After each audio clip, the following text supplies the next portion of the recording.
reasons. First of all, we're very happy to have Irvin Ungar here again. He was here a few years ago and it was a big success. So I know we're all in for a treat. And secondly, it's the first time we're attempting to do a real hybrid event, meaning that you're here in person and all of you were us on Zoom back home all over the world. We're excited to have you here. We hope that it'll all go smoothly. I'm going to ask the people on Zoom to please, if you have any issues, technical issues you can't hear or whatever, please write us into the chat. And I'm going to ask the people here to take into account that what's being projected or recorded is being broadcast also on the Zoom. So to try to keep it as quiet as possible in the audience. And when we do get to the questions, to speak up loudly so that they can hear. Maybe you'll repeat them. So thank you very much for coming. Thank you all for coming. And I'm going to invite my father, David Moss, to begin us and introduce our speaker. Thank you.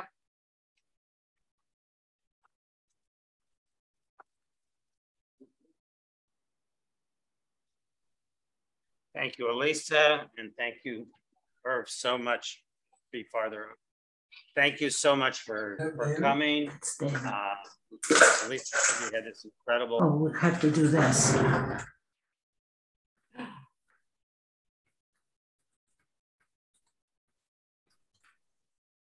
Well, I've done that. Relationship with Kol HaOt and Irv.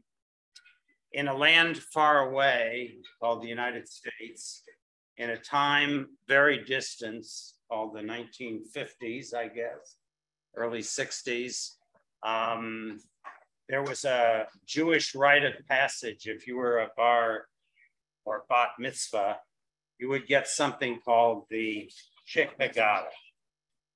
And this was a very amazing work. If you were lucky, you'd get the blue velvet edition. If you were really lucky, you'd get the silver edition, right? Remember that? And we kind of grew up with this and these very colorful, detailed, amazing medieval style illuminated manuscript, images, and beautiful calligraphy. And what you did with that after your bar mitzvah was you would place it on a shelf, maybe take it out on Pesach, maybe keep it for the rest of your life, but it lived basically on some shelf somewhere. There was, however, one person who didn't let that stay on a shelf, and he stands before you. Irv got interested in Arthur Szyk and his incredible body of work and really devoted his energy, time, passion, love, money, interest, career to taking this fascinating artist and making him available to the Jewish and non-Jewish world. And this was done with incredible devotion and love. And it really, I've known her since the 1980s and watched this amazing career as a bookseller, art seller, scholar, lecturer, exhibit promoter, and all of it focused on this one artist. It's what every artist would dream of, you know, somebody that took their work and tried to really understand it and bring it to the world. So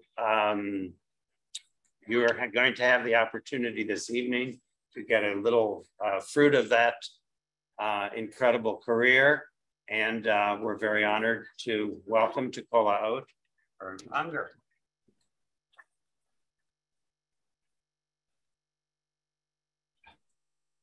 I wish I could hug you on screen, David, for the people who are listening abroad, and to thank you for welcoming me and Matt Berkowitz and Alyssa and to welcome some of my friends who are also here, to whom I owe an awful lot. Shalom Sabar, Professor Sabar is here, and who worked with me on the Haggadah project, whose understanding of every page was so helpful to all of us in coming to terms with his Haggadah, and Rabbi David Geffen, a good friend of mine for decades now also, David. So welcome, and I would welcome each of you individually, because hopefully I'll have a relationship with all of you, and many of you at home I already do, but welcome to this presentation, which I've entitled Visions of Israel, the Jewish State Through the Art of Arthur Szyk.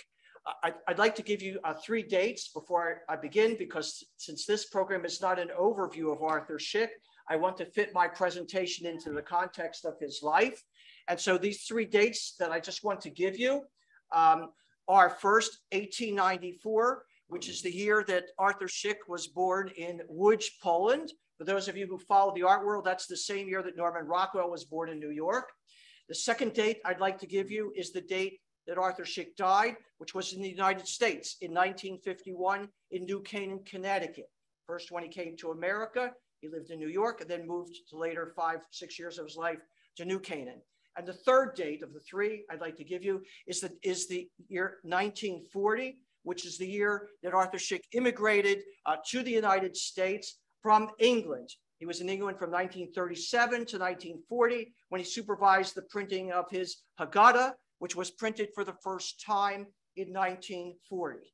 Those are the 3 dates I'd like to have, and I'm going to fit everything else into those dates as I chronologically trace Arthur Szyk's art in the service of the people of Israel and of the state of Israel. Now I want to introduce a 4th date. The 4th date is in 1933. In the very year that Hitler came to power, there were members of the United States Congress who invited one Jew to come to America, and that was Arthur Szyk.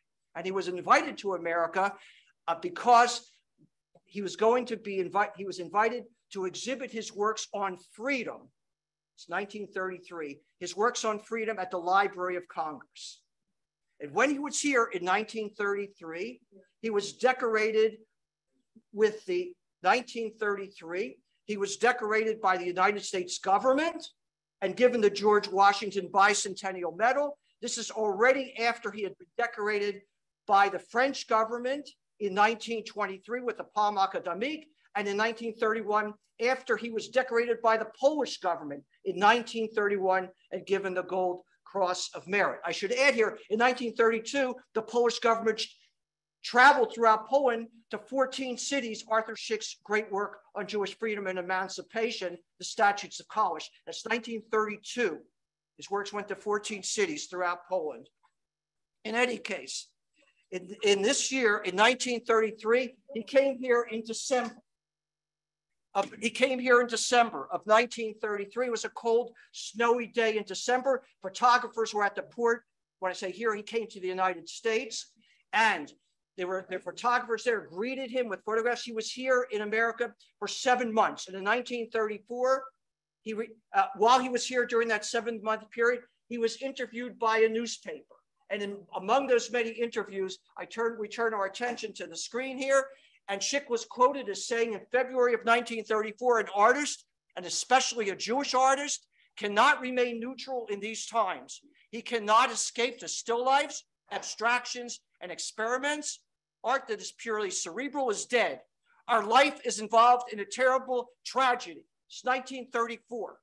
And I am resolved to serve my people with all my art, with all my talent, and with all of my knowledge. 1934. No Jewish artist, or any artist, during World War II was more widely circulated than that of Arthur Szyk. Szyk went on to become the leading anti-Nazi artist in America during World War II. And here we're looking at all the magazine covers that Szyk illustrated in America. In 2008, I curated an exhibition of Arthur Szyk in Berlin at the Deutsches Historisches Museum, and they took each one of these covers and they made banners. so that they wanted to show at the German museum how prolific Szyk was as an anti-Nazi artist in America, and the people should walk among Szyk's covers and get a sense of how prolific this man was. Szyk was so well known during World War II, he became a soldier in art against the Axis and is a strong advocate for the rescue of European Jewry. And though many have forgotten who Arthur Szyk was, virtually no one, then or now, is aware of the fact that no Jewish artist's work was used more to help bring about the creation of the state of Israel than that of Arthur Szyk. And that is what my talk sets out to show, as I have gathered together as many Szyk images without keeping you here throughout the night to make my case this evening and present the many contexts in which his art appeared. And so I want to begin with a classical text given modern meaning by Arthur Szyk and make a continuation from my last presentation to this one by showing you the dedication page of Szyk's Haggadah, which was dedicated to George VI of England. And if you'd like to see George VI up, you may see here through my pointer here, there is right here a G and a Roman numeral 6. And what does Szyk say to the King of England here in the dedication page to his Haggadah? He says to him, "At the feet of your most gracious majesty, I humbly lay these works of my hands, shewing forth the afflictions of my people Israel." So why do I begin my talk with Zionism and Szyk's commitment to the Jewish people and the land of Israel with a dedication page of the Haggadah to King George VI? And the reason is because there's a problem with this dedication page. And what is the problem? Well, first of all, why did he create the page? He created it because if you go into England to have the Haggadah printed in 1937, dedicated to the king, which Szyk did in 1936, which is when he finished all the art for the Haggadah. He comes to England in 1937, so he dedicates it to the king, makes sense. But the other reason for dedicating it to the king is because England in 1936 is going to be at the forefront of Szyk's season of confronting that fascism and the totalitarian regime of the Nazis. So Szyk dedicates the Book of Freedom to the King of England. But the problem with this dedication page is the following. How could Szyk, who is seen here in the bottom right-hand corner, self-portrait as a soldier in art, holding a palette in his hand, how could Szyk dedicate this great Book of Freedom to the British in 1936 when they had already begun to pass a series of white papers? The most famous one is 1939, the MacDonald White Paper. But in 1936, there were already white papers that had restricted the flow and immigration of the Jews to come to Palestine in 36. How is Szyk going to be honest and dedicate this to the King of England and to the British, the Great Book of Freedom, when they are helping to lock the gates of Palestine to the Jewish people? So what does Szyk do? In the bottom right-hand corner, he paints European Jews who want to have an exodus from Egypt. Remember, this is a book about the exodus of the ancient Israelites from Egypt. And in the bottom left-hand corner, in the gates entering the holy city, he paints Sion in Hebrew, Zion, who want to leave Europe and come to the land of Israel. This is in 1936, he paints this.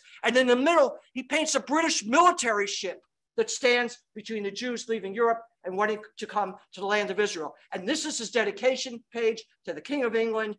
For Arthur Szyk, the Haggadah was a religious book, but for more him, a political book about what he thought was right, speaking truth to power and speaking about the calling attention for the Jews of Europe in the mid-1930s to begin to think about leaving Europe and coming to the land of Israel. Let's look at, here you see the detail blown up of which I was just speaking of. Let's take a look at the next image, please. And so here, only 2 slides from the Haggadah. This one I chose, this psalm, but as you look and you think of the Exodus, if you think of the Egyptians chasing down the Israelites, they would be in the chariots and the Israelites would be fallen before them as the chariots began to come. Well, they made it to the sea before, hopefully they were fallen. But what Szyk does is, in his Haggadah, he changes the images around. So what you have here on the right is not in the chariot, the Egyptians, but you have here the Israelites and perhaps King David. How do we know that this is the Israelites in the chariot? Because here's the Star of David. Here already is the blue and white banner, which was known to Szyk. Well, here is the fallen enemy of Israel above the chariot above the Israelites is the dove of peace, and above the fallen enemy of Israel is the eagle, the symbol of Rome and of Nazi Germany.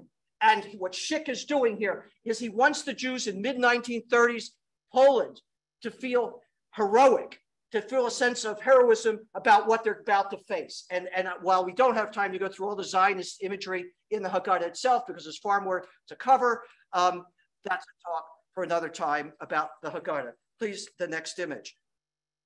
And here we have Szyk's earliest Zionist work, to my knowledge, 1913. Already here he's 19 years old, and here you can see he designed a program about Uriel Acosta, a controversial philosophical figure in 17th century Amsterdam.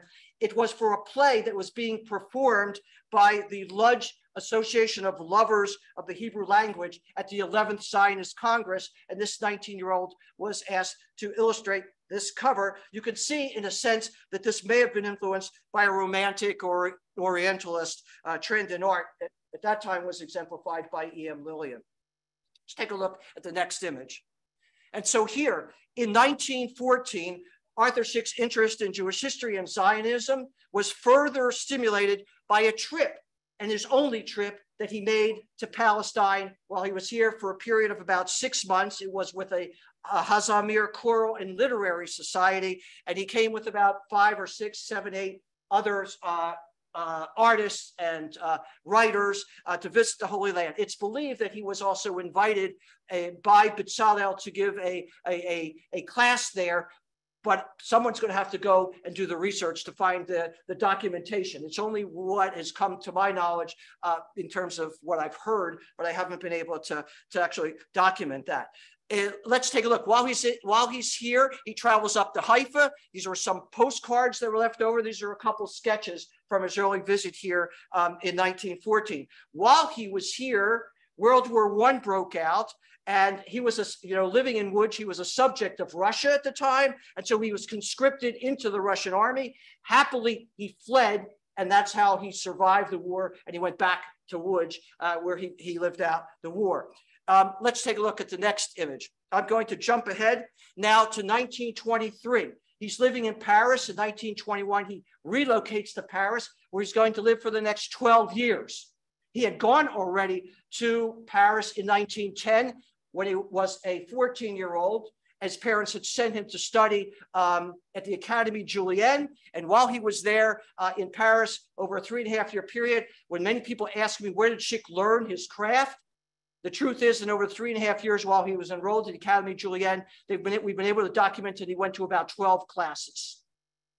So it wasn't in the classroom that he was trained. Of course, he was in Paris, in Warsaw. He studied with someone for only a few months there as well. At the end of World War I, independent Poland was at war with the Soviet Union. In 1919, Arthur Szyk became the director of art propaganda for Poland in its war against the Soviet Union. A Jew, the head of Polish propaganda and imagery for Poland. But Szyk, at the same time, insisted on enrolling in the Polish army. And part of the reason for that is he was concerned as what was happening with Jews, with regard to Jews in the course of that war with the Soviet Union. And he was aware of anti-Semitic acts by both the Russians and by the Poles. And he even went undercover to rescue Jews. And the reason I can share that with you is because Arthur Szyk's wife, Julia, wrote in her memoirs, which are unpublished, about what Szyk was doing during the war. She lost track of him, didn't know his name. He changed his name, went undercover, and then he left and came back, and then he assumed his role as a propaganda artist for the Polish people. Here in this image, afterwards, as he then goes after the war to Paris, he creates this work of art. It's the only trip. No, stay back with that one. The triptych there, as you'll see, the Spanish Inquisition, the destruction of the Second Temple, and then the Russian pogroms. He was aware of every element in Jewish history, and is equal to his being the artist that he was, the historian and documentarian, the ability to take historical events, move them into the present, make commentary for the people, both the Jews and the non-Jewish community around them. Let's take a look at the next image. In 1925, while living in Paris in the 20s, as I mentioned, he illustrated numerous books.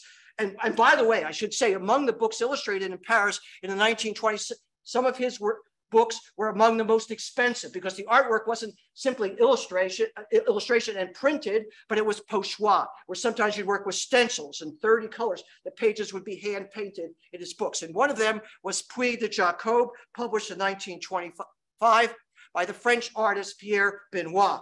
And it details the life of a young Jewish woman who is from Constantinople, who finds fame as a dancer and true happiness as a pioneer in the Jewish settlement in Palestine. That was important for him to illustrate, again, in Paris in the 1920s. And also in Paris in the 1920s, we'll take a look at the next image.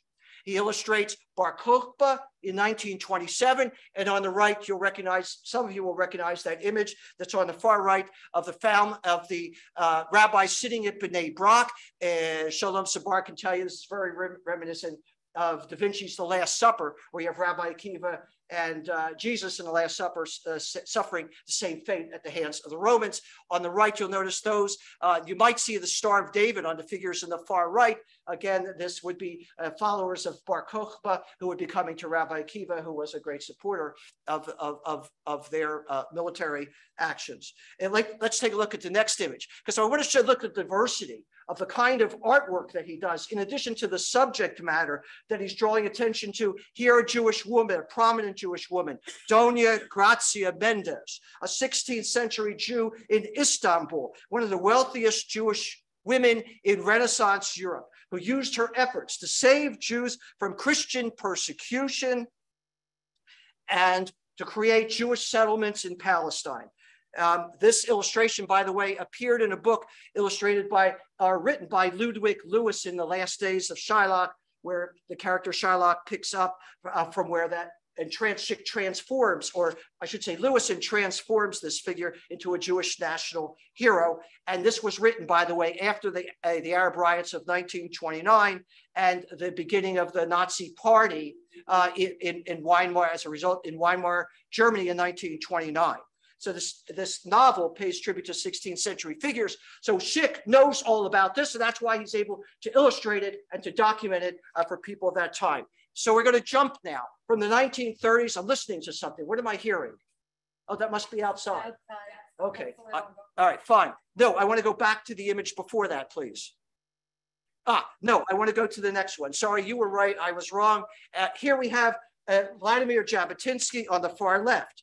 And when Szyk was in Paris in the 1920s, he and Jabotinsky became very good friends. And if I had to point out one mentor of Arthur Szyk, it would be Jabotinsky. Jabotinsky and his wife were friendly with Szyk and his wife. When Szyk was living in Paris and Jabotinsky was visiting Szyk's mother in Łódź, and he then traveled to Paris, he would always stop in on Szyk, and he would give him an update of how his family was doing. How do I know this? Because Szyk, I once had in my hands, I once owned Szyk's 1927 diary, in which he writes about Jabotinsky coming and updating him about events in Poland while he is living in Paris. On the far right, sometime in the 20s or 30s, thank you very much for shutting that door. Why didn't I think of that earlier? In any case, in the 30s, Szyk is already illustrating Jewish costume design for the military. Hopefully there'll be a unit where he can, his sketches will be used by Jewish servicemen and women ultimately. Let's take a look now. Let's jump to the 1940s with the next image, please. So here you have it. Can you hear me okay, despite the background noise? And hopefully those listeners abroad can hear me anyhow. Well, this has to travel a lot of miles anyhow to get to you, but nonetheless.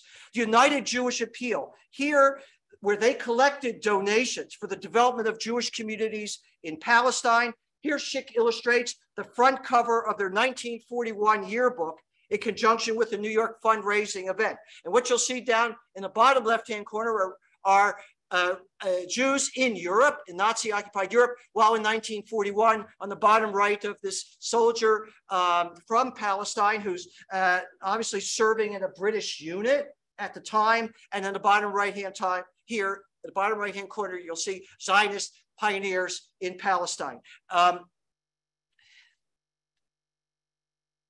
you know, what's interesting, you take a look at the image on the far right, which shows Szyk's political position with regard to the Jews not having their own military units. I mean, he was part of a group in the United States in 1941-42, part of the group of Peter Bergson, whose name was Hillel Cook, who changed his name and came to America, who was an irritant in the side of Stephen S. Wise and other American Zionists and Palestinian Zionists in America. And Szyk, as part of the Bergson group, was what had attempted to form what was called a Committee for the Jewish Army for Palestinian and stateless Jews, where Jews not from America, not from England, could fight as separate units and not have to fight under the banners of the various countries, some of which are listed by the flags here, while this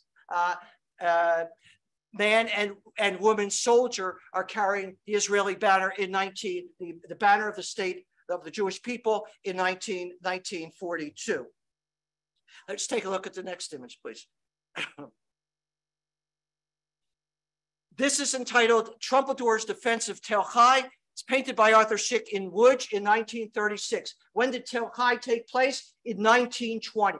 Why did Szyk in 1936 then illustrate Joseph Trumpeldor, who was a hero at the Battle of Tel Chai, who was wounded and died, and who became a national hero of the Jewish people? Because this is immediately after the 1936 riots, and Szyk hopes to point out that heroism is needed by the Jewish people, again, to continue and sustain that. This work of art then appears on the front cover later of a magazine that the Bergson group put out called Answer Magazine, which was a non-sectarian magazine, which involved the commitment of Jews and non-Jews in America to help with regard to the rescue of European Jewry, and in which Szyk became a vice president of several of Peter Bergson's groups during the war.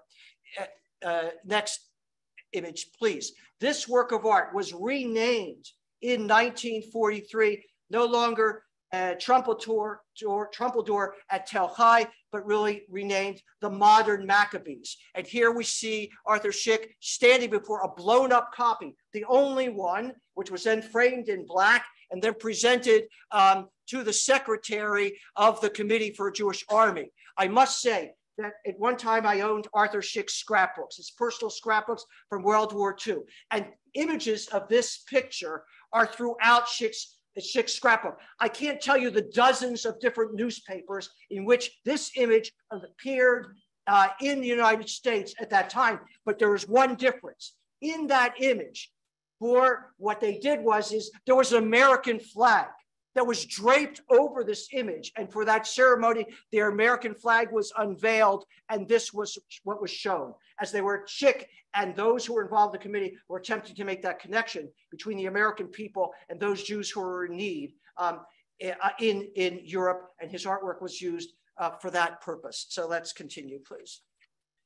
So Ben Hecht, who joined with the Bergson group, probably the most famous playwright in Hollywood, who was certainly the first one ever to receive the Academy Award for an original screenplay.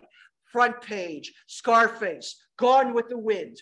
Ben Hecht in 1939, as a result of anti-Semitic acts that he witnessed, became a Jew in 1939, and he joined forces with Bergson groups in 1941, 42, and it was Hecht who wrote all of the copy for all of the ads that Bergson took out in the New York Times and Washington Post. And in his autobiography of A Child of the Century, Ben Hecht wrote, "How or why Arthur Szyk became our one-man art department, I never found out. He appeared among us one day like a bonanza on the doorstep. Thereafter, he illustrated all the ads that I wrote. He drew program covers for all the pageants that I invented. He drew posters and pictures for throwaways at rallies, for invitations to shakedown dinners. He worked for 8 years without pause. Nobody paid him anything, and nobody thought of thanking him. Nor was he an unknown artist using a cause to add luster to his name. His name, it was already one of the most illustrious names in international art." And that's what Ben Hecht wrote. And I must tell you that if we really sat down and studied it, we will find that Arthur Szyk was not only a prominent Jewish artist at the time, but he was one of the most famous and well-known artists in the world. And you start sitting here, or you're listening to this, say, how does Ungar get up here and start saying that when so many people have forgotten him, what happened? How is it? And what do you mean by famous? And what I mean by famous is he was incredibly well-known, decorated, as I mentioned, by 3 countries. That doesn't come from being unknown. But newspapers would write about the famous Arthur Szyk, the genius Arthur Szyk, the well-known Arthur Szyk. There was always an adjective that was before his name. I've seen all these newspapers. I've looked at him. This man was celebrated during his lifetime. After the League of Nations, which, you know, what happened to that. But in 1931, Szyk was the one artist in the world who was invited to Geneva in 1931 to illuminate its charter, something which he later abandoned because of his feeling about the League of Nations. But this was how well known he was. And when Ben Hecht says here that Szyk didn't come to this cause, which he didn't, as you would well understand, not because he wanted to add luster to his name, certainly not, he didn't need it, but he was what brought prestige. Because he was a man, and I will close with a quote that I hope will knock your socks off. It knocks my socks off every time I read it when I conclude this presentation, but I'm not rushing. I've got a lot to tell you. Let's take a look at the next image. Here is a work, let me just make sure that I'm showing you the right one. In 1942, this is a work that Szyk presented. I already talked about that. I've got to move on. And let's go back to the image before, because I'm not sure exactly where I am. Go back. Okay, so this is the quote by Ben Hecht. And then I want to move on to this image. Right, let's go to the next image. Nope, back one. Okay, the Tears of Rage.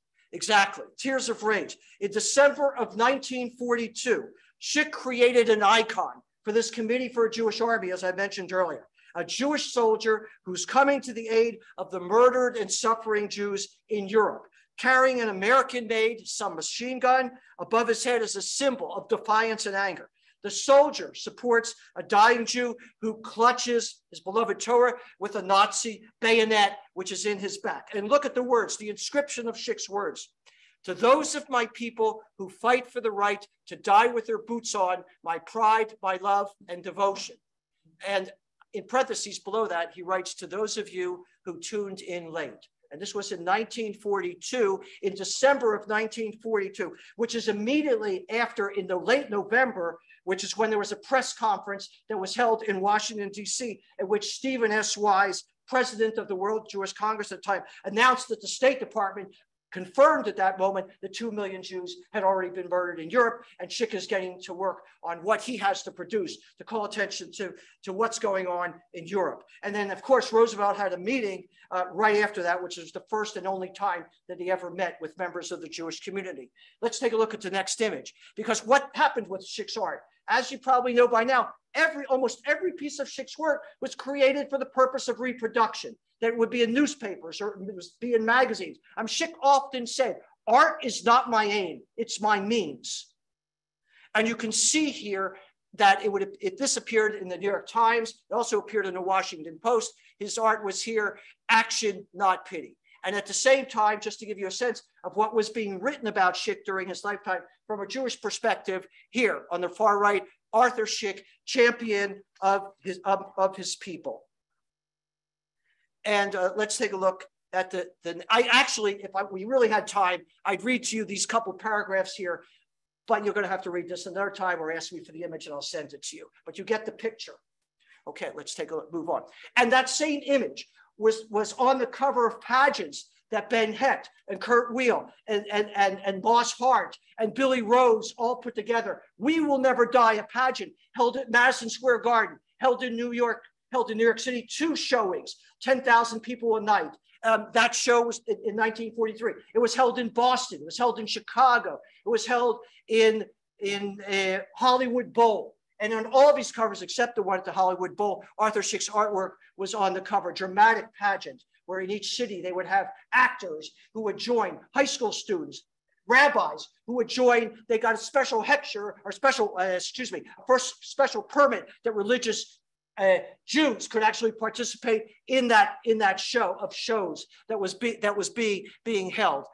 This was the involvement to rescue European Jewry. You understand. You know exactly. There's 2 things that are going on at that moment. by the Jewish community. One is to rescue European Jews, and one is to help support the land of Israel, or the support to build up support. And both of those are going on. There's a struggle that's going on in the American Jewish community about how much emphasis to place on one versus the other. But that's a controversy that I'm not willing to get into at this particular moment. But Szyk was absolutely clear. Urgency was the rescue of European Jews, but built into that were highly Zionist motifs, because the best safety for the Jews was to be able to come to the land of Israel. Let's take a look at the next image, please. So here we see an image called the White Paper, 1943. And what do we have here? We have a Jewish soldier. And what is this snake?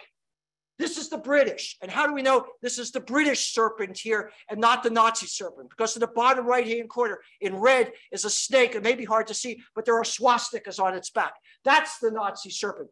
This is the British, because Szyk was outraged by what was going on with regard to the White Paper. This White Paper of 1939, the MacDonald White Paper, the text of which we can't see here, but there's a date here. The gates of Zion are locked. Here you see a padlock, here you see Tzion, and Szyk is responding to the hour when the Balfour Declaration in the bottom left, in which England declared that a Jewish state shall be formed in the land of Israel, in the land of Israel. And here you see the Balfour Declaration being run over by what? A chameleon, because it changes its colors. And that's what the British did, while the graves of Europe and refugee Jews are calling out, both live and those who are dead. The refugees surround it. This is Arthur Szyk's The White Paper. And next, I couldn't find a color illustration, but you should know Szyk remembered to do the Balfour Declaration also in 1944. Let's look at the next image. And here we find Palestine restricted, 1944. Again, the Nazi vulture is here. Refugee Jews are huddling here with the Nazi vulture coming at them.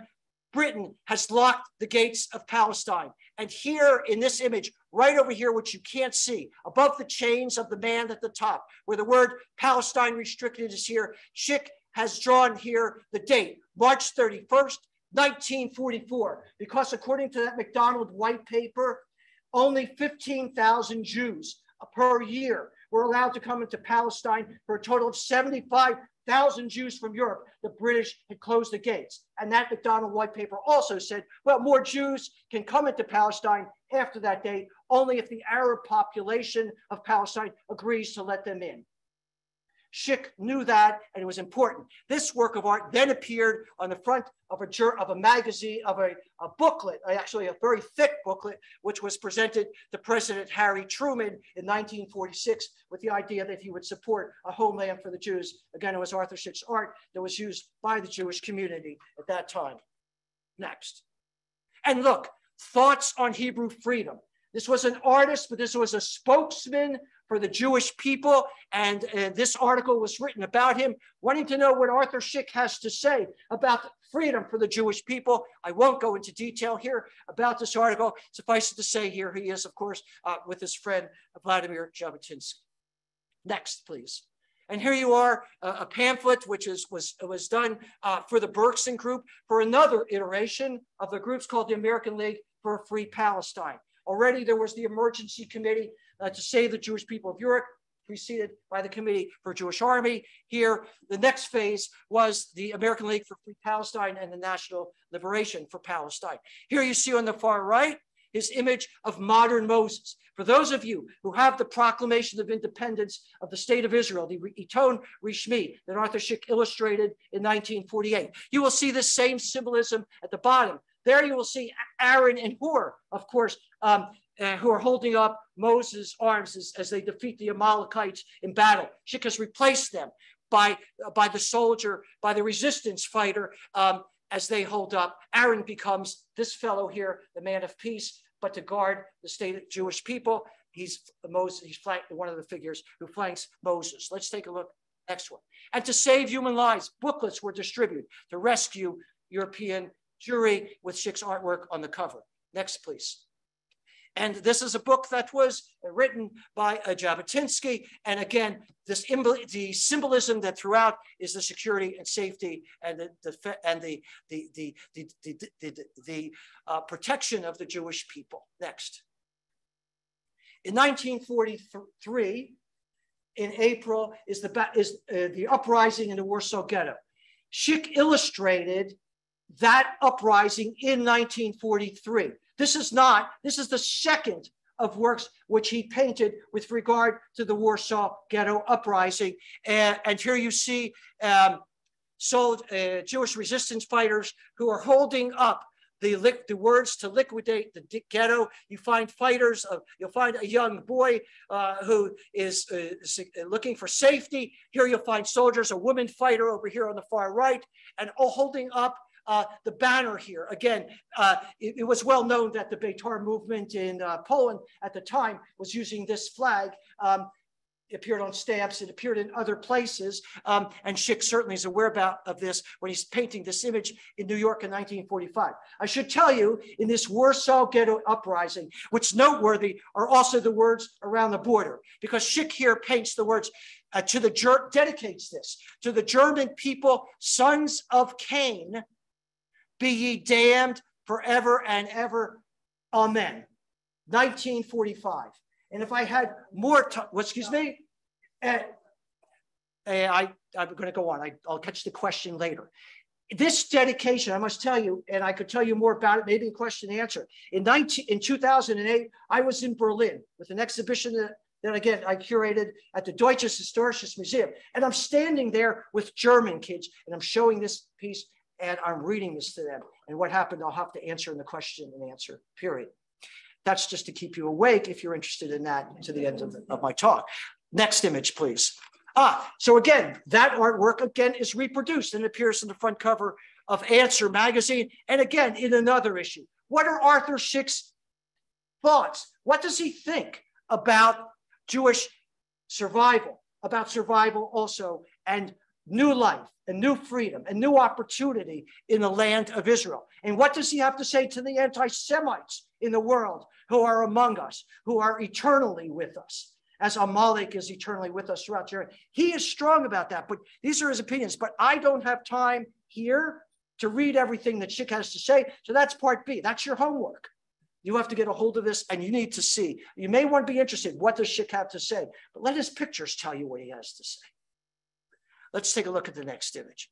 Hebrew Liberation Committee launched. This is the fourth of the committees. And again, it's important that Szyk as a spokesman be at the forefront. And again, in the bottom right-hand corner, that I believe all Jews, and I'm not going to read it. It's hard for me to see that far. Let's to the next image. And here, when the United Nations was meeting in 1945 in San Francisco, the Bergson group sought signatures to help encourage that the remnant of Israel, the Jewish people, should be able to have a state in the land of Israel. And they were petitioned in 1945. And again, it was Arthur Szyk's art that was used at the top to show the destructive forces of Nazi Germany that are depicted here, what they caused, the decimation of Europe toward almost the complete decimation of the Jewish people of Europe. And in the front, you'll find numerous graves. And you can't read the names on those graves, but they are there. And what's of note to me particularly is that of all the graves that are there, he painted Majdanek in front. And he painted Majdanek because Szyk believed that that's where his mother and brother were taken from the Łódź ghetto and murdered. And he actually, in his illustrated book, Pathways Through the Bible, he actually says that they were taken to Majdanek. Actually, they went to Chelmno, and they were deported from the Łódź ghetto and went to Chelmno, where they were murdered. In any case, he personalizes this particular drawing with that, and this is where the signatures would go to help lobby members of the United Nations who were gathering in 1945 in San Francisco to support the creation of a Jewish state. Next. And so after the war is over, and the Bergson committees, again, that he's part of, decide to look at what is the response of American Jews to the Jews of Europe and the creation of the state of Israel after it's over. Look, I don't need to tell you how many different kinds of reactions there are in America now about from American Jews and their positions with regard to the Jewish state. It's not my position here, but I can tell you about the position of American Jews as were seen by many in 1945, the war was over, and they use here the parable of the four sons. And what we see here in the upper left-hand corner is, of course, the Rasha, the wicked son. And what did the wicked one say in this pamphlet here that was written, and that Szyk's art would illustrate these different four sons? The wicked son was the one who responded after the war is over. The American Jew who was assimilated, this wicked son says, alienated from his people. Let the survivors go back to their own home. Let the survivors go back. And this was the original attitude at that time, by the way, of an organization, which is the only board I've ever been on right now, which is the American Jewish Committee, of which I'm highly proud. But in 1945, under Judge Proskauer, who's pictured here, the American Jewish Committee at that time opposed the idea of a Jewish state in the land of Israel. That's the wicked son. The indifferent son over on the far right. In 1945, he would have said, don't challenge the status quo. Don't spread stories of the camps. It might lead to backlash and anti-Semitism in the United States. Shh. The uninformed son can't understand the complaints against the British and their mandate in Palestine. The uninformed one. And yet the wise son, the helmeted one, as a GI serving in the American Army, he says, and he asks, what can we do? What can I do? What can we do to ensure that the Jewish survivors will live free and safe from persecution and from anti-Semitism? And so you can see how the parable carries itself forward from the four sons of the Haggadah. And next, other images. And here, Szyk created poster stamps, like you put on envelopes, like, excuse me for saying the phrase here, Easter seals. You put them on an envelope. And these are a variety and more that you had to choose from to put on envelopes that you would send out. These are from the Four Freedoms. Again, you see the helmeted figure, and Let It Help Us Survive. And there were many, many more. Next, and after the war is over, many Jews were in DP camps. Szyk did not stop with the end of the war with regard to what was going on. A Jewish survivor here is holding his dying son with a barbed wire written here, Germany, a concentration camp now for the liberated. And a lifeless son is here. He's clutching Bevin's statement, the foreign minister of Ernest Bevin of Palestine, a reference to the newly elected Labor government's abandonment of its prior pledge to end the restriction on immigration policies. And again, this artwork appears on the front cover of the Answer magazine on the right. Next, and Szyk created artwork for Hadassah, for the National Youth Aliyah. As you can see, a familiar image here. Next, let's see what else he created. And look, in terms of the creation of the Jewish statehood here, Szyk shows a group of surviving Jews of Europe who have climbed up a steep precipice, who want to get into the land of Palestine, but the monstrous figure of John Bull of England is wielding a club in his hand and saying, just take one more step backwards, please. That's all I'm asking for, with European tombstones that are but here in the bottom left. And on top, one of the Jews, of course, with a gun, who has it pointed at the British here on the monster. Whereas on the far right, you see a postcard that was created of David and Goliath, of the Israeli, of the immigrant, and I think the soldier here who's standing up to Goliath here, which is England on the far right. Next. And here you see an image of the Mayflower on the far left here, which is escaping British prosecution that came to America, and another ship that's escaping British attempt to make its way away from the grasp of the British. These, quotes, illegal passenger ships that are attempting to make their way into the land of Israel. If I'm not for myself, who will be for me, is a continuous refrain from Hillel that appears in much of Arthur Szyk's art. This was entitled Pilgrims, as well as the illegal passenger ship. Poster stamps were made of this image. Lithographs were made of this, and they were distributed widely in the United States in 1946. Next. And here you go. You'll see two of the images which were used before. Let's force the gates of Palestine open so that Jewish refugees might come in. And let's take a look at the next one.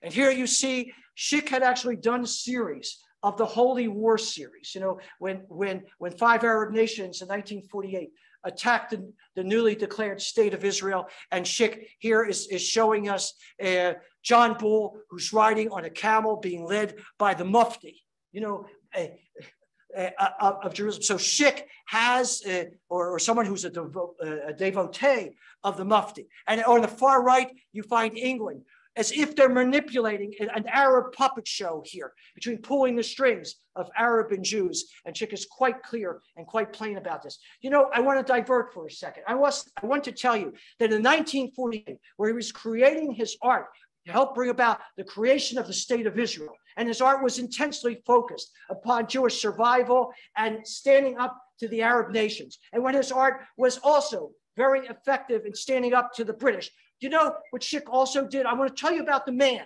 because in 1948, you may not be aware of this, but the Dutch had invaded Indonesia. What is Indonesia in 1948? The largest Muslim nation in the world. And Szyk thinks that attacking the Muslims is unjust, and he creates a work of art attacking the Dutch for their oppression of the Muslims in Indonesia in 1948, while he's dealing with what's going on in the land of Israel. This is a man who saw justice. He understood exactly what was just, and he was willing to apply it in any arena. It didn't matter what the people were, who the people were. It was his art that had to express the innermost part of his soul, which he felt reflected a sense of pure and true justice. Next. And so here you see Bevan again on the cover. On the far right, you'll see a sketch of Ernest Bevan that Szyk's painted with a fez and a gun. He has the Arabs in his pocket on the far left. Next, please. And here you again, you'll see the correspondence that would come out, which again would recycle and reuse much of Arthur Szyk's art in a different manner, as it was toward a Palestine freedom drive and raising funds for the refugees of Europe. Next. And again, another show, in addition to We Will Never Die, was the Show of Shows that was held in 1947 at Madison Square Garden, at the very heart of Broadway. Next. And Szyk, of course, he saluted the various people who participated in the creation of the state. And here, of course, is the Irgun soldier, the Haganah, and the Sternists as well. And I must tell you, so I know I mentioned that Szyk was friendly with Jabotinsky, but I must say Arthur Szyk also illustrated that the first Israeli bond was illustrated by Arthur Szyk. 1950 or 50, I think, is when he illustrated, or 51. That's the year he died. And in that Israel bond, it's signed by David Ben-Gurion, by Chaim Weizmann. People understood who he was. Unfortunately, when Szyk died in 1951 and a newborn state was created, he wasn't remembered by anyone here. He wasn't, and his name was virtually forgotten. More about that later if we have a chance why. Next. And so he created these badges, all of them, Al Kiddush Hashem, for the sanctification of God's name, which appears around the badges, transforming that badge of shame into a badge of honor that could potentially be worn by Israeli soldiers and officers. Next. And here, Zachor. I don't need to read the Hebrew here, but for a translation. And God brought us out from there with a strong hand and an outstretched arm. It's as if that in order to get to the sweetness of the rose, it's the thorns that are around it. But the idea that we remember, this was made by Szyk to be a postage stamp in Israel. It was never reproduced. He did create stamps that in 1950, dealing with Sukkot, were reproduced or made by the Israeli government. But here, these were meant to be a memorial stamp of Europe and to be a first day cover. This is his writing at the bottom, and one of the few places where he also signed his name in Hebrew. Earlier, my first image, by the way, way back of the play that he did for Oriel Acosta, he signed his last name Szyk, C-H-I-C, Szyk. And of course, he also spelled it S-C-H-I-C-K. He changed it to S-C-Y-K, more identifying as a pole during his lifetime, at that time when he changed it to Szyk. Next. And so an image that may be very familiar to you, the visual history of the state of Israel in 1948, which accompanies many of the images. Here, one at the top center is the image, again, I referred to earlier, of Moses here being flanked by Aaron, wears the breastplate together with Aaron and Hur. Yes, the warrior here, Aaron, his brother. And here again, the soldier who defends the land, the pioneer who sows the land, Ezekiel, the valley of the dry bones. Here you'll see, not here, but recalling that, and Bar Kokhba, the warrior. 1948, and in the upper right-hand corner is Eleanor Roosevelt, who's accepting one of the lithographs of that. She used to regularly write about Arthur Szyk in her columns that were circulated throughout the syndicated throughout the United States. Next, please. And finally, not finally, we're almost there. This is meant to be a Rosh Hashanah card that comes out, L'Shana Tova Tikatevu, may it be inscribed in the Book of Life. But in the bottom, Arthur Szyk writes, Hashanah Hazo B'Yerushalayim. This year, 1948, this year in Jerusalem, not next year in Jerusalem. And he signs his name when he's living in New Canaan, Connecticut in 1948. Next, please. And unfortunately, the tree of life, said Thomas Jefferson, the tree of life must be refreshed from time to time by the blood of patriots and tyrants. In 1948, a fallen soldier at a memorial that was held in New York City's Temple Emanuel in May 30th, 1948, right after statehood virtually declared. Next, please. And so we can't have, Szyk must have something to say about the United Nations, of course, of its resolutions that it's been passing from the very beginning, its anti-Israel resolutions from the very beginning. And so in this image here, you see the grandfather who's reading from the book of Psalms, yea, though I walk through the valley of the shadow of death. It's before him. Szyk dedicates this image where the grandfather here is reading to his grandson, an Israeli soldier, with Israel on his shoulder. And he dedicates this to the army of Israel with love and pride, A.S. Arthur Szyk, crossed out, because these were appearing in newspapers, not always were the captions kept. So sometimes they were being crossed out, or sometimes Szyk may have done so. But look, the caption down below. Tell me, grandfather, what do they call sanctions? You know, right after the war broke out and Israel started to defend itself, sanctions were put on the Jewish state in 1948. Tell me, grandfather, why do they call them sanctions? That, my child, he responds, is the way we've lived among them 2,000 years. And the sanctions continue and continue. Arthur Szyk's art is as timely now as it was then and as it was years before. And you can see this work of art is reproduced here in the New York Post for the world to see.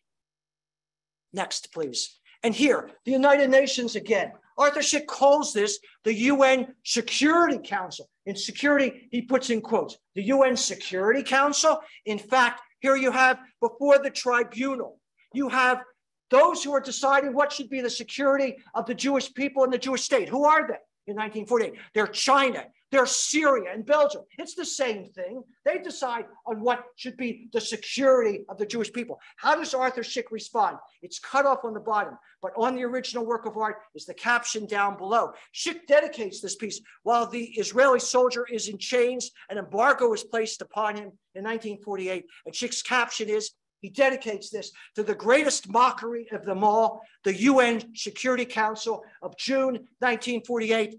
And the caption that's at the bottom is, the coming out of their mouths are the words, we agree with you on every point, except your stubborn insistence on surviving. And that we should return to our land, that the Jewish people should return. This again was meant to be a postage stamp in Israel, first day cover. And again, Szyk signs his name in Hebrew, a quote from Jeremiah in New Canaan, Connecticut, 1949, 2 years before he died. Next. Again, another work of art dedicated to those who were resisting the British and coming to, and who died for the sake of his name. Next, please. And so find another one as we begin to come to the end. Here we are with reading about, again, towards the state for the Jewish people, that we should return, and that we sat long enough by the rivers of Babylon. We've returned, we've come back to the land. And Szyk's response to the bottom of this caption is, indeed, an Arab Jerusalem is as absurd as a Jewish Mecca. And finally, other projects, not politically motivated in any case, but here yet Szyk held receptions in his home for Jewish children's projects. And here for Negba, for settling various parts of the land of Israel, he'd hold fundraisers in his own home. Continue, please. And here, again, to the United Jewish Appeal, with all my best wishes, Arthur Szyk, and the relocation of Jews to the land of Israel. I'd love to read this caption here. Blessed art thou, Lord our God, King of the universe, who has sanctified us with his commandment and brought us to the land of Israel. Happy, but very tired. And again, an illustration from the book of Esther, and which is not printed in either of Arthur Szyk's two illustrated books of Esther, one from Paris in 1925 and another one from 1950. Very different in character, but again, the setting of Mordechai with the emblem of the Jewish state. And again, the stamps that were printed and other poster stamps with Israel, again, the symbol of Moses with Aaron and Hur. Next, please. And finally, he did stamps for the Magen David Adom, for the Israel Red Cross. He's not missing too many organizations. I'm sure there's hundreds, but Szyk is capturing as many as he can. Next, please.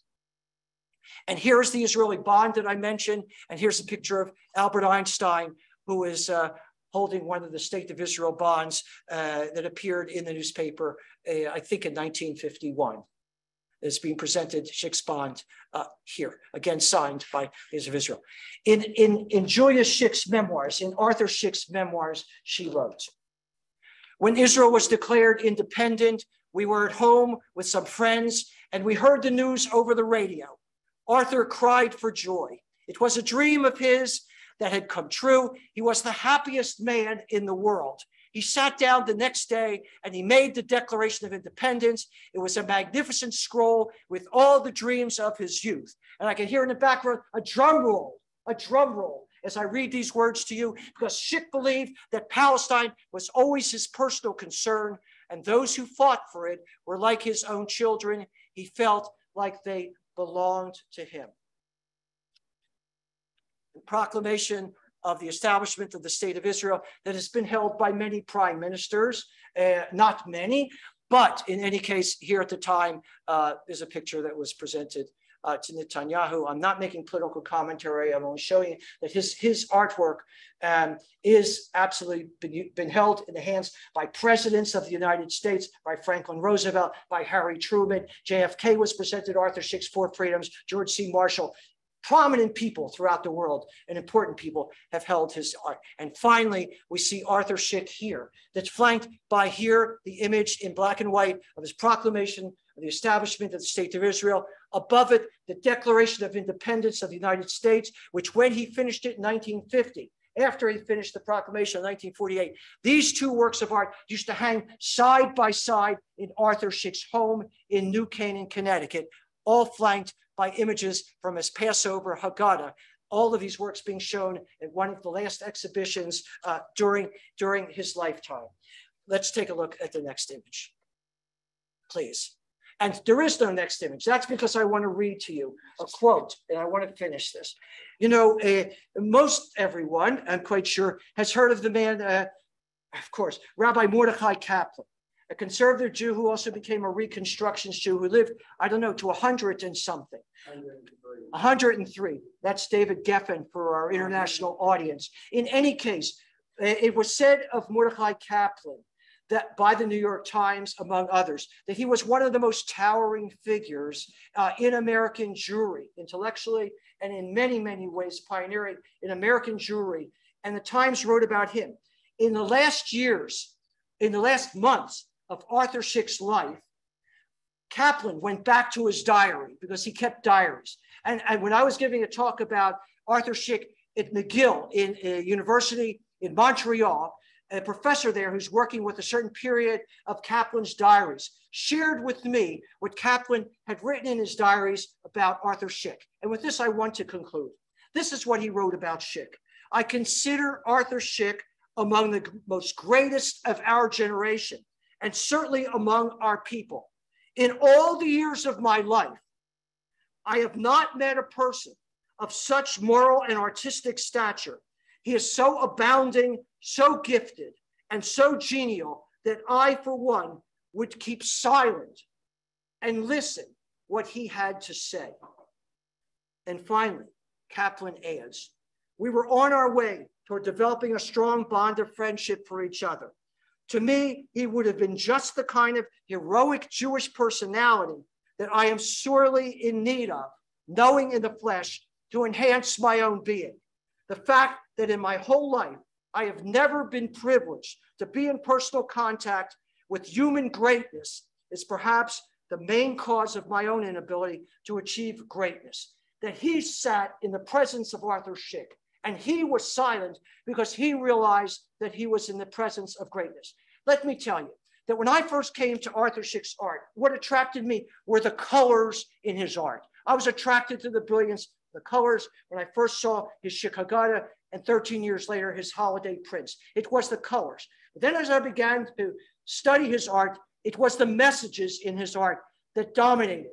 Szyk had messages for all of us, to raise the prestige of the Jew in the world, to work for the betterment of the Jewish people, to use the best in Jewish tradition to contribute to the world, to be a light to the nation. Szyk believed we had to use our tradition and build ourselves up to do that, which is to say, if you're a good Christian, a good Muslim, use the best of that tradition to make the world a better place. That was Arthur Szyk. That was his message. And I believe, and what happened was I got so involved in the messages of Arthur Szyk, I forgot about the genius and the greatness of the art itself.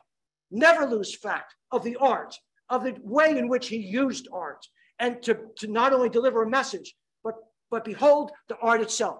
But then I realized there was one more thing that was missing. And I realized when I came to understand the greatness of his art, the greatness of the messages in his art, and secondly, the greatness of the art itself, I realized there was only one more thing that was missing. And that was the greatness of the man himself. That's Arthur Szyk. Thank you very much.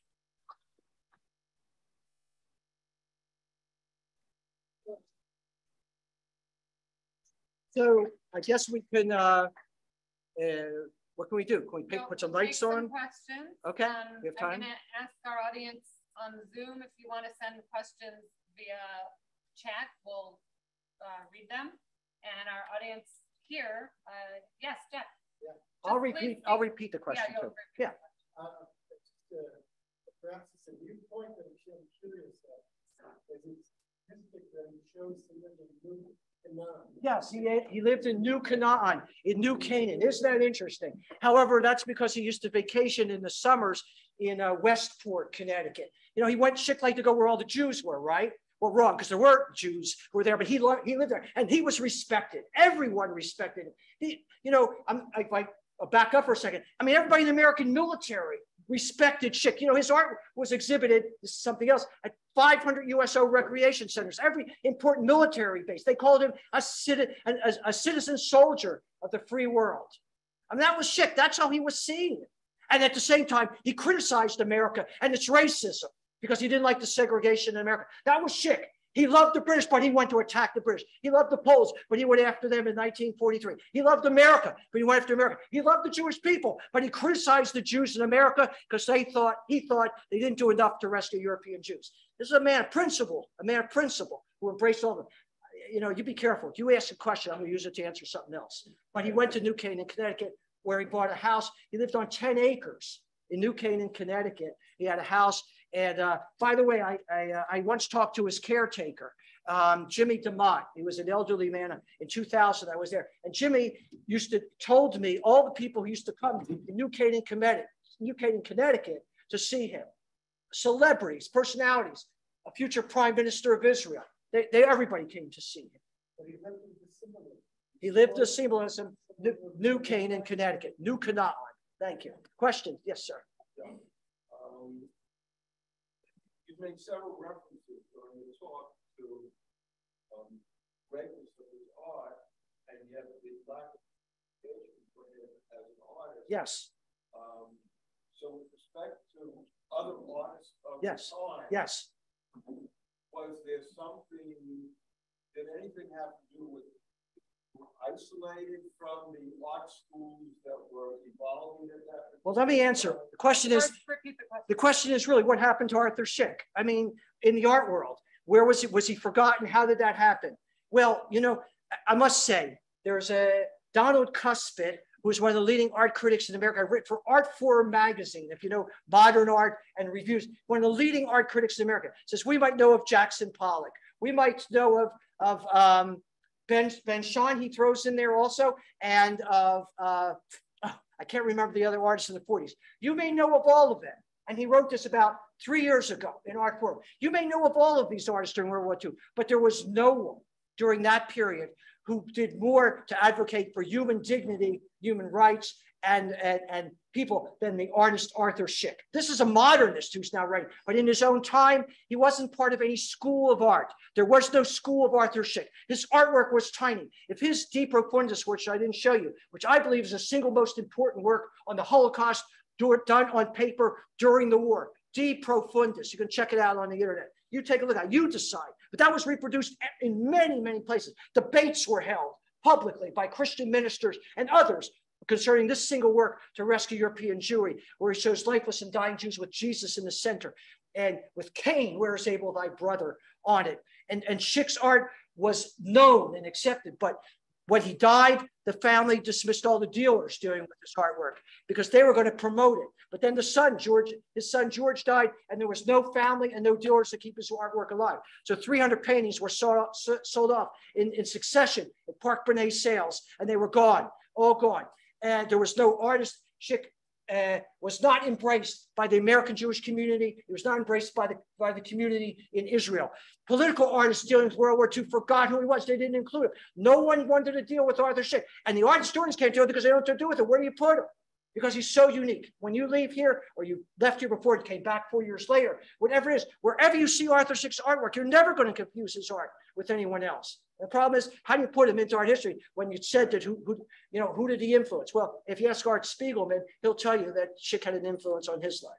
But in any case, I've talked to Art about, in any case, he was forgotten, but no more. No more. And I got started with Arthur Szyk. There were no books about this artist, and now there's plenty. There was one in 1980 that was in Yiddish, printed here in Israel, but not well circulated. But in any case, on the internet, the movies, the films, he's here to stay. And it's only going to get greater, but no more. Because his art is art for all time, because injustice is going to be here forever. You've got to deal with it. You've got to stand up. You've got to be counted. You've got to take a position. Szyk wasn't bashful. Any other questions? Is there any questions online? No questions online. Online, there's a lot of appreciation and thank yous, and this was so interesting. I saw work I never knew existed, and lots of appreciation. Well, wonderful. Well, there's a question here in front. We'll take this question, then. Okay, then we'll conclude. Okay. No, it's not specifically Eretz Israel. Would you comment on what Szyk did in terms of the blacks?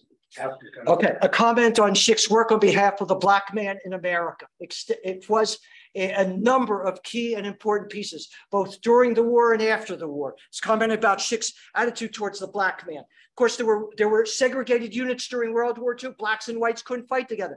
So Szyk's well-known piece, wasn't well known at the time, but it's more well known now, would have a black GI and a white GI walking side by side. Szyk's caption: the white GI turns to the black GI and says to him, "What would you do with Hitler?" The black GI says, "I would make him a Negro and I would drop him somewhere in the USA."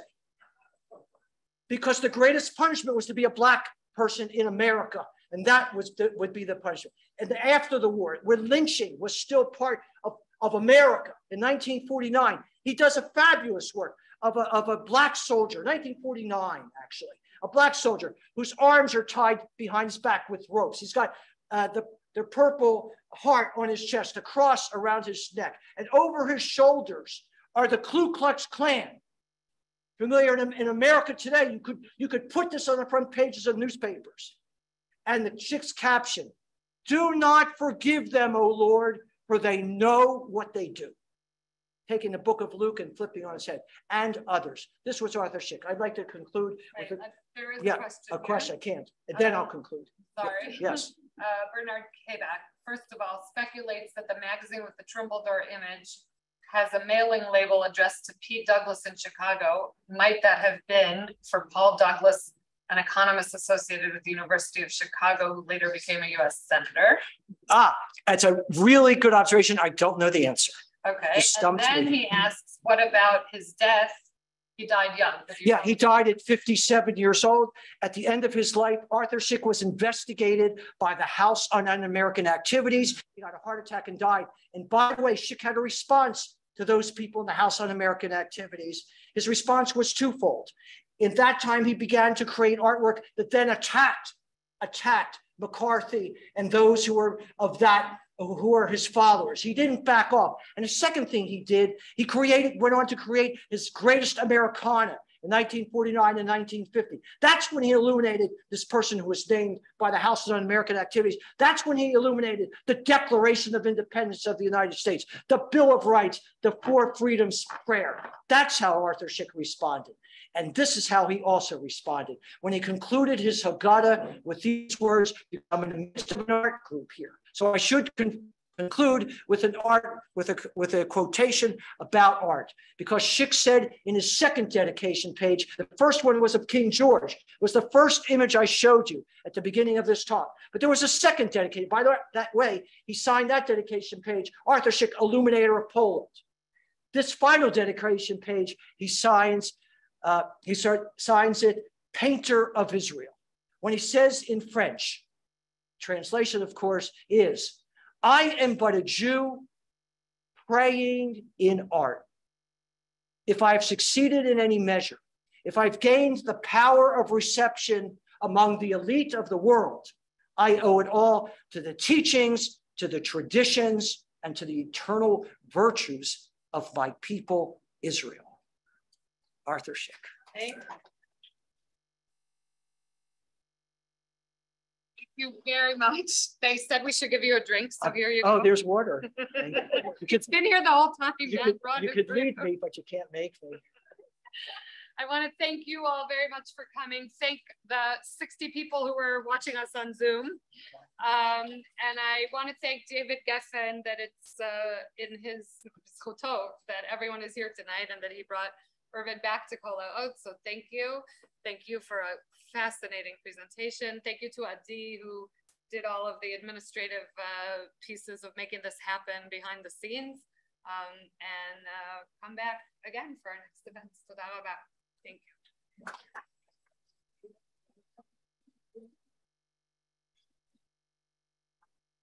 Oh, do you want to say something about the? Oh, yeah, and also this is a book that